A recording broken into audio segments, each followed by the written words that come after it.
ओशो का प्रवचन है विश्वास, विचार, विवेक।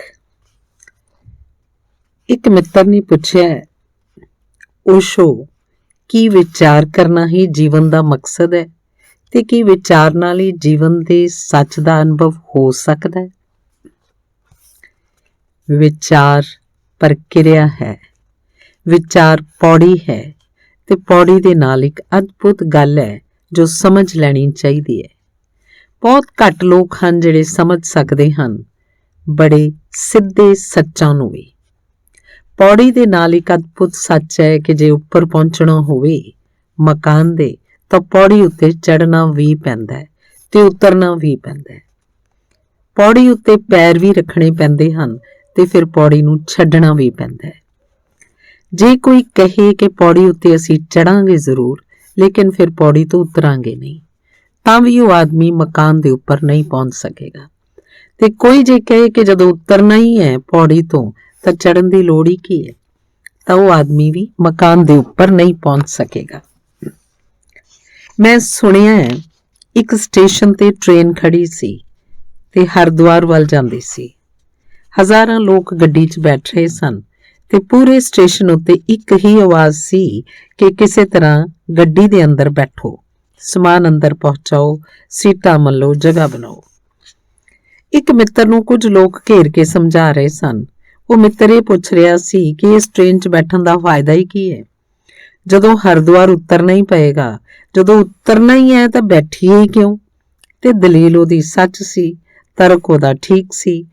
कई बार तर्क बिल्कुल ठीक हुंदे हन, सिर्फ ठीक दिखाई देंदे हन, बुनियाद च नहीं हुंदे। वो ठीक कह रहा सी कि जिस ट्रेन तो उतरना है तो उस च चढ़ना ही क्यों। लेकिन मित्रा ने कहा गड्डी जा रही है ते साडे कोल समझाउण दा मौका नहीं है, असीं जबरदस्ती तुहानूं अंदर बिठा लैंदे हन। जबरदस्ती उस आदमी नूं उन्हां ने अंदर बिठा दिता। फिर हरिद्वार पुजे तो फिर विवाद शुरू हो गया। उस आदमी ने कहा जदों मैं चढ़ ही गया तो हुण मैं उतरांगा नहीं, कि जदों चढ़ ही गए तो उतरना की, ते जदों चढ़ाया ही सी इन्नी मेहनत नाल तां की उतारन नूं चढ़ाया सी। फिर मित्र समझाउण लगे कि गड्डी जाण नूं है, उतरदा है कि नहीं, तू पागल बंदा है। ओदी दलील च तां कोई गलती नहीं सी, लेकिन जिंदगी दलीलां नहीं मनदी। जिंदगी दी अपणियां दलीलां हन। इस जिंदगी विच सब तो वड्डे मज़े दी गल यह है कि जिस चीज़ नूं कोई भी पौड़ी बनाउणी होवे ਉਹਨੂੰ ਫੜਨਾ भी पैंदा है ते छड्डना भी पैंदा है। विचार प्रक्रिया है, विचार नूं फड़ना जरूरी है, विचार नूं फड़ना बेहद जरूरी है ताकि सारा मन विचार दी अग्नि चों लंघ जाए। फिर एक घड़ी आउंदी है कि विचार नूं छड्डना भी पैंदा है। सच दा सिखर अनुभव दा निर्विचार मन हुंदा है। जिथे विचार भी नहीं रह जांदे उत्थे सच दा पता लगदा है। लेकिन तुसी कहोगे कि जदों निर्विचार मन नूं सच दा अनुभव हुंदा है तां असीं विचार करिए ही क्यों। जदों विचार नूं एक पल छड्ड देना पएगा ते निर्विचार होना पएगा तां फिर विचार च पैना ही क्यों। असीं बिना विचार दे क्यों ना रह जाइए। लेकिन हरिद्वार दे स्टेशन उत्ते गड्डी च उतरना एक गल है ते किसी दूजे स्टेशन तो ना चढ़ना बिल्कुल दूजी गल है, क्योंकि और ना चढ़िया होया आदमी हरिद्वार नहीं पहुंच सकेगा। विचार जिहड़ा करदा ही नहीं वो विश्वास उत्ते अटकिया रह जांदा है। विश्वास अन्नापण है ते अन्ना बंदा सच नूं कदे नहीं जाण सकदा। जो विचार नहीं करदा वो बलीफ ते विश्वास च खड़ा रह जांदा है ते जो आदमी विश्वास च बन्निया रह जांदा है वो अन्ना है। ओदियां अखां उत्ते पट्टी है, ओदा शोषण हो रहा है, ओनूं भटकाया जा सकदा है, लेकिन वो कदी सच तक नहीं पहुंच सकदा। सच तक पहुंचण दी पहली शर्त है विश्वास तो मुक्त हो जाओ। विश्वास का मतलब की है? विश्वास का मतलब है कोई कहंदा है ते असीं मन लैने आ, असीं नहीं जाणदे। विश्वास का मतलब है कोई जानदा है ते असीं मनदे हां। विश्वास का मतलब है अखां किसी होर दियां हन, रोशनी दी खबर किसी होर ने दित्ती है। ना सानूं रोशनी दिसदी है, ना साडे कोल अखां हन, असीं सिर्फ मन लैने आ। साडा ये मनना बहुत खतरनाक है। राम कृष्ण कहते हैं एक आदमी सी अन्ना।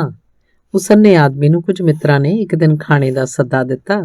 जदों खाना खा रहा सी, वो पुछण लगा ये की है। ਬਹੁਤ ਸਵਾਦੀ ਮਠਿਆਈਆਂ ਬਣਾਈਆਂ ਗਈਆਂ ਸਨ। ਉਹ ਪੁੱਛਣ ਲੱਗਾ, ਇਹ ਮਠਿਆਈ ਕਿਵੇਂ ਬਣੀ, ਕਿੱਥੋਂ ਬਣੀ, ਮੈਨੂੰ ਕੁਝ ਸਮਝਾਓ। ਇਹ ਮੈਨੂੰ ਬੜੀ ਚੰਗੀ ਲੱਗੀ। ਮਿੱਤਰਾਂ ਨੇ ਕਿਹਾ, ਇਹ ਮਠਿਆਈ ਦੁੱਧ ਤੋਂ ਬਣੀ ਹੈ। ਉਹਨਾਂ ਆਦਮੀ ਪੁੱਛਣ ਲੱਗਾ, ਇਹ ਦੁੱਧ ਕੀ ਹੈ, ਪਹਿਲਾਂ ਮੈਨੂੰ ਦੁੱਧ ਬਾਰੇ ਦੱਸੋ। ਮਿੱਤਰਾਂ ਨੇ ਕਿਹਾ, ਦੁੱਧ ਵੀ ਨਹੀਂ ਜਾਣਦਾ। ਉਸ ਆਦਮੀ ਨੇ ਪੁੱਛਿਆ, ਦੁੱਧ ਕਿਹੋ ਜਿਹਾ ਹੁੰਦਾ ਹੈ, ਕੀ ਹੁੰਦਾ ਹੈ ਦੁੱਧ ਦਾ ਰੰਗ। ਮਿੱਤਰਾਂ ਨੇ ਕਿਹਾ, ਦੁੱਧ ਦਾ ਰੰਗ ਬਗਲੇ ਦੀ ਤਰ੍ਹਾਂ ਹੈ। ਬਗਲਾ ਦੇਖਿਆ, ਉੱਡਣ ਵਾਲਾ ਪੰਛੀ, ਉਸ ਬਗਲੇ ਦੀ ਤਰ੍ਹਾਂ ਦੁੱਧ ਸਫੈਦ ਹੁੰਦਾ ਹੈ। ਉਸ ਅੰਨੇ ਆਦਮੀ ਨੇ ਕਿਹਾ, ਕਿਉਂ ਬੁਝਾਰਤਾਂ ਤੇ ਬੁਝਾਰਤਾਂ ਪਾਈ ਜਾਂਦੇ ਹੋ, ਮੈਨੂੰ ਤਾਂ ਇਹ ਵੀ ਨਹੀਂ ਪਤਾ ਬਗਲਾ ਕਿਹੋ ਜਿਹਾ ਹੁੰਦਾ ਹੈ। ਹੁਣ ਤੁਸੀਂ ਥੋੜਾ ਮੈਨੂੰ ਇਹ ਸਮਝਾਓ ਕਿ ਬਗਲਾ ਕਿਹੋ ਜਿਹਾ ਹੁੰਦਾ ਹੈ। ਪਰ ਮਿੱਤਰਾਂ ਨੇ ਜ਼ਰਾ ਵੀ ਨਾ ਸੋਚਿਆ ਕਿ ਜਿਸ ਦੇ ਕੋਲ ਅੱਖਾਂ ਨਹੀਂ ਹਨ ਉਸ ਨੂੰ ਨਾ ਦੁੱਧ ਸਮਝਾਇਆ ਜਾ ਸਕਦਾ ਹੈ, ਨਾ ਬਗਲਾ ਸਮਝਾਇਆ ਜਾ ਸਕਦਾ ਹੈ। ਉਸ ਨੂੰ ਰੰਗ ਦੇ ਸੰਬੰਧ 'ਚ ਕੁਝ ਵੀ ਨਹੀਂ ਸਮਝਾਇਆ ਜਾ ਸਕਦਾ। ਫਿਰ ਇੱਕ ਮਿੱਤਰ ਨੂੰ ਅਕਲ ਆਈ। ਉਸ ਅੰਨੇ ਨੇ ਕਿਹਾ, ਕੁਝ ਇਸ ਤਰ੍ਹਾਂ ਸਮਝਾਓ ਕਿ ਮੈਂ ਸਮਝ ਸਕਾਂ। ਅਜੇ ਮਠਿਆਈ ਕੀ ਹੈ ਮੈਂ ਨਹੀਂ ਜਾਣ ਸਕਿਆ ਤੇ ਤੁਸੀਂ ਕਹਿ ਦਿੱਤਾ ਦੁੱਧ। ਹੁਣ ਦੁੱਧ ਕੀ ਹੈ ਮੈਂ ਨਹੀਂ ਜਾਣ ਸਕਿਆ ਤੇ ਤੁਸੀਂ ਕਹਿ ਦਿੱਤਾ ਬਗਲਾ। ਹੁਣ ਇਹ ਬਗਲਾ ਕੀ ਹੈ? ਹੁਣ ਤੁਸੀਂ ਕਹਿੰਦੇ ਹੋ ਚਿੱਟਾ ਹੁੰਦਾ ਹੈ, ਸਫੈਦ। ਹੁਣ ਇਹ ਚਿੱਟਾ ਕੀ ਹੈ, ਸਫੈਦੀ ਕੀ ਹੈ? ਇੱਕ ਮਿੱਤਰ ਕੋਲ ਆਇਆ। ਉਹ ਆਪਣਾ ਹੱਥ ਉਸ ਅੰਨੇ ਕੋਲ ਲੈ ਗਿਆ ਤੇ ਕਿਹਾ, ਮੇਰੇ ਹੱਥ ਉੱਤੇ ਹੱਥ ਫੇਰੋ। ਜਿਹੋ ਜਿਹਾ ਸਡੌਲ ਮੇਰਾ ਹੱਥ ਹੈ ਮੁੜਿਆ ਹੋਇਆ, ਇੰਜ ਬਗਲੇ ਦੀ ਗਰਦਨ ਹੁੰਦੀ ਹੈ। ਉਸ ਅੰਨੇ ਆਦਮੀ ਨੇ ਹੱਥ ਫੇਰਿਆ। ਉਹਨਾਂ ਆਦਮੀ ਖੜਾ ਹੋ ਕੇ ਨੱਚਣ ਲੱਗਿਆ ਤੇ ਕਿਹਾ, ਮੈਂ ਸਮਝ ਗਿਆ, ਮੈਂ ਬਿਲਕੁਲ ਸਮਝ ਗਿਆ ਕਿ ਦੁੱਧ ਮੁੜਿਆ ਹੋਇਆ ਇੰਜ ਬਗਲੇ ਦੀ ਗਰਦਨ ਵਰਗਾ ਹੁੰਦਾ ਹੈ। ਉਸ ਦੇ ਅੱਖ ਵਾਲੇ ਮਿੱਤਰਾਂ ਨੇ ਮੱਥੇ ਤੇ ਹੱਥ ਮਾਰਿਆ ਤੇ ਕਿਹਾ, ਬੜੀ ਭੁੱਲ ਹੋ ਗਈ। ਇਸ ਨਾਲੋਂ ਤਾਂ ਤੂੰ ਇਹੋ ਹੀ ਸਮਝ ਕਿ ਤੂੰ ਨਹੀਂ ਜਾਣਦਾ ਉਹੀ ਠੀਕ ਸੀ। ਘੱਟੋ ਘੱਟ ਸੱਚ ਤਾਂ ਸੀ ਕਿ ਤੂੰ ਨਹੀਂ ਜਾਣਦਾ। ਇਸ ਤਰ੍ਹਾਂ ਜਾਣਨਾ ਤਾਂ ਹੋਰ ਵੀ ਖਤਰਨਾਕ ਹੋ ਗਿਆ। ਇਹ ਜਾਣਨਾ ਤਾਂ ਨਾ ਜਾਣਨ ਨਾਲੋਂ ਵੀ ਬਦਤਰ ਹੋ ਗਿਆ। ਦੂਜਿਆਂ ਦਾ ਗਿਆਨ ਖੁਦ ਦੇ ਅਗਿਆਨ ਤੋਂ ਬਦਤਰ ਹੁੰਦਾ ਹੈ, ਕਿਉਂਕਿ ਦੂਜਿਆਂ ਦਾ ਗਿਆਨ ਕਦੀ ਵੀ ਖੁਦ ਦਾ ਗਿਆਨ ਬਣ ਹੀ ਨਹੀਂ ਸਕਦਾ। ਅੰਨੇ ਆਦਮੀ ਦੀ ਅੱਖ ਨਹੀਂ ਹੈ ਤਾਂ ਦੁਨੀਆ ਭਰ ਦੇ ਲੋਕ ਰੌਸ਼ਨੀ ਨੂੰ ਵੇਖਦੇ ਹੋਣ, ਇਸ ਨਾਲ ਕੋਈ ਫਰਕ ਨਹੀਂ ਪੈਂਦਾ। ਅਸੀਂ ਸਾਰੀ ਦੁਨੀਆ ਦੇ ਲੋਕ ਵੀ ਇੱਕ ਅੰਨੇ ਨੂੰ ਨਹੀਂ ਸਮਝਾ ਸਕਦੇ ਕਿ ਰੌਸ਼ਨੀ ਕਿਹੋ ਜਿਹੀ ਹੈ। ਰੌਸ਼ਨੀ ਨੂੰ ਸਿਰਫ ਜਾਣਿਆ ਜਾ ਸਕਦਾ ਹੈ, ਸਮਝਿਆ ਨਹੀਂ ਜਾ ਸਕਦਾ। ਤੇ ਵਿਸ਼ਵਾਸ ਸਮਝਣ ਤੇ ਖੜਾ ਹੁੰਦਾ ਹੈ, ਜਾਣਨ ਤੇ ਖੜਾ ਨਹੀਂ ਹੁੰਦਾ। ਇਸ ਲਈ ਸਭ ਵਿਸ਼ਵਾਸ ਝੂਠੇ ਹਨ ਤੇ ਸਭ ਵਿਸ਼ਵਾਸ ਖਤਰਨਾਕ ਹਨ। ਅਸੀਂ ਮੰਨਦੇ ਹਾਂ ਕਿ ਈਸ਼ਵਰ ਹੈ, ਉਹ ਝੂਠਾ ਹੈ। ਉਹ ਅਜਿਹਾ ਹੀ ਝੂਠਾ ਹੈ ਜਿਵੇਂ ਉਸ ਅੰਨੇ ਆਦਮੀ ਦਾ ਇਹ ਕਹਿਣਾ ਕਿ ਮੁੜੇ ਹੋਏ ਹੱਥ ਦੀ ਤਰ੍ਹਾਂ ਹੋਏਗਾ। ਦੁੱਧ, ਅਸੀਂ ਸੁਣੀਆਂ ਨੇ ਗੱਲਾਂ ਈਸ਼ਵਰ ਦੀਆਂ। ਕ੍ਰਿਸ਼ਨ ਕਹਿੰਦੇ ਹਨ, ਰਾਮ ਕਹਿੰਦੇ ਹਨ, ਕ੍ਰਾਈਸਟ ਕਹਿੰਦੇ ਹਨ, ਮੁਹੰਮਦ ਕਹਿੰਦੇ ਹਨ। ਉਹ ਗੱਲਾਂ ਅਸੀਂ ਸੁਣੀਆਂ ਹਨ। ਉਹਨਾਂ ਦੀਆਂ ਗੱਲਾਂ ਨੂੰ ਸੁਣ ਕੇ ਅਸੀਂ ਈਸ਼ਵਰ ਦੀ ਕੋਈ ਧਾਰਨਾ ਬਣਾ ਲਈ ਹੈ। ਇਹ ਧਾਰਨਾ ਉਨੀ ਝੂਠੀ ਹੈ ਜਿਵੇਂ ਉਸ ਅੰਨੇ ਆਦਮੀ ਦੀ ਧਾਰਨਾ। ਸਾਡੀ ਧਾਰਨਾ ਦਾ ਈਸ਼ਵਰ ਕਿਤੇ ਵੀ ਨਹੀਂ ਹੈ, ਕਦੀ ਨਹੀਂ ਸੀ, ਕਦੀ ਨਹੀਂ ਹੋਏਗਾ। ਅੰਨੇ ਦੀ ਧਾਰਨਾ ਦੀ ਰੌਸ਼ਨੀ ਕਿਤੇ ਨਹੀਂ ਹੈ, ਕਦੀ ਨਹੀਂ ਹੋਏਗੀ, ਕਦੀ ਨਹੀਂ ਹੋ ਸਕਦੀ, ਕਿਉਂਕਿ ਅੰਨੇ ਦੀ ਧਾਰਨਾ ਪ੍ਰਕਾਸ਼ ਦੀ ਹੋ ਹੀ ਨਹੀਂ ਸਕਦੀ। ਅੰਨਾ ਸਿਰਫ ਵਿਸ਼ਵਾਸ ਕਰ ਸਕਦਾ ਹੈ, ਜਾਣਦਾ ਨਹੀਂ। ਇੱਕ ਵਾਰ ਹੋਰ ਅਜਿਹਾ ਹੋਇਆ। ਇੱਕ ਪਿੰਡ 'ਚ ਬੁੱਧ ਠਹਿਰੇ ਹਨ ਤੇ ਉਸ ਪਿੰਡ ਦੇ ਕੁਝ ਲੋਕ ਇੱਕ ਅੰਨੇ ਆਦਮੀ ਨੂੰ ਲੈ ਕੇ ਬੁੱਧ ਦੇ ਕੋਲ ਆਏ ਤੇ ਕਹਿਣ ਲੱਗੇ ਕਿ ਅਸੀਂ ਸਮਝਾ ਕੇ ਹਾਰ ਗਏ। ਇਸ ਮਿੱਤਰ ਨੂੰ ਸਮਝਾਉਂਦੇ ਹਾਂ ਕਿ ਰੌਸ਼ਨੀ ਹੈ, ਇਹ ਮੰਨਦਾ ਨਹੀਂ ਤੇ ਅਜਿਹੀਆਂ ਦਲੀਲਾਂ ਦਿੰਦਾ ਹੈ। ਤੇ ਅੰਨੇ ਆਦਮੀ ਬਹੁਤ ਦਲੀਲਾਂ ਦਿੰਦੇ ਹਨ, ਕਿਉਂਕਿ ਅੰਨੇ ਆਦਮੀ ਦੇ ਕੋਲ ਜਾਣਨਾ ਤਾਂ ਹੁੰਦਾ ਨਹੀਂ, ਸਿਰਫ ਦਲੀਲਾਂ ਹੋ ਸਕਦੀਆਂ ਹਨ। ਇਹ ਬਹੁਤ ਦਲੀਲਾਂ ਕਰਦਾ ਹੈ। ਇਹ ਕਹਿੰਦਾ ਰੌਸ਼ਨੀ ਹੈ ਤਾਂ ਹੱਥ ਲਾ ਕੇ ਦੇਖਣਾ ਚਾਹੀਦਾ ਹੈ, ਹੱਥ ਲਵਾ ਦਿਓ ਮੈਨੂੰ। ਹੁਣ ਅਸੀਂ ਕਿੱਥੋਂ ਰੌਸ਼ਨੀ ਨੂੰ ਹੱਥ ਲਵਾ ਦੇਈਏ ਤੇ ਅਸੀਂ ਛੁਆ ਨਹੀਂ ਸਕਦੇ, ਫਿਰ ਵੀ ਰੌਸ਼ਨੀ ਹੈ। ਲੇਕਿਨ ਇਹਨੂੰ ਕਿਵੇਂ ਸਮਝਾਈਏ? ਇਹ ਕਹਿੰਦਾ ਕਿ ਮੈਂ ਚੱਖ ਕੇ ਵੀ ਦੇਖ ਸਕਦਾ, ਮੈਂ ਸੁਗੰਧ ਵੀ ਲੈ ਸਕਦਾ, ਰੌਸ਼ਨੀ ਨੂੰ ਠੋਕੋ ਵਜਾਓ, ਮੈਂ ਉਹਦੀ ਆਵਾਜ਼ ਸੁਣ ਲਵਾਂ। ਲੇਕਿਨ ਸਾਡੇ ਕੋਲ ਕੋਈ ਉਪਾਅ ਨਹੀਂ ਹੈ, ਕਿਉਂਕਿ ਰੌਸ਼ਨੀ ਨੂੰ ਸਿਰਫ ਅੱਖ ਨਾਲ ਜਾਣਿਆ ਜਾ ਸਕਦਾ ਹੈ, ਨਾ ਕੰਨ ਨਾਲ, ਨਾ ਹੱਥ ਨਾਲ, ਨਾ ਨੱਕ ਨਾਲ, ਨਾ ਸਵਾਦ ਨਾਲ। ਅਸੀਂ ਕੀ ਕਰੀਏ? ਅਸੀਂ ਹਾਰ ਗਏ ਹਾਂ ਇਸ ਅੰਨੇ ਆਦਮੀ ਤੋਂ। ਸਾਨੂੰ ਪਤਾ ਹੈ ਕਿ ਰੌਸ਼ਨੀ ਹੈ, ਅਸੀਂ ਦੇਖਦੇ ਹਾਂ ਕਿ ਰੌਸ਼ਨੀ ਹੈ, ਲੇਕਿਨ ਅਸੀਂ ਸਿੱਧ ਨਹੀਂ ਕਰ ਸਕਦੇ। ਅੱਖ ਵਾਲਾ ਆਦਮੀ ਅੰਨੇ ਆਦਮੀ ਦੇ ਸਾਹਮਣੇ ਕੀ ਸਿੱਧ ਕਰ ਸਕਦਾ ਹੈ? ਕੁਝ ਵੀ ਸਿੱਧ ਨਹੀਂ ਕਰ ਸਕਦਾ।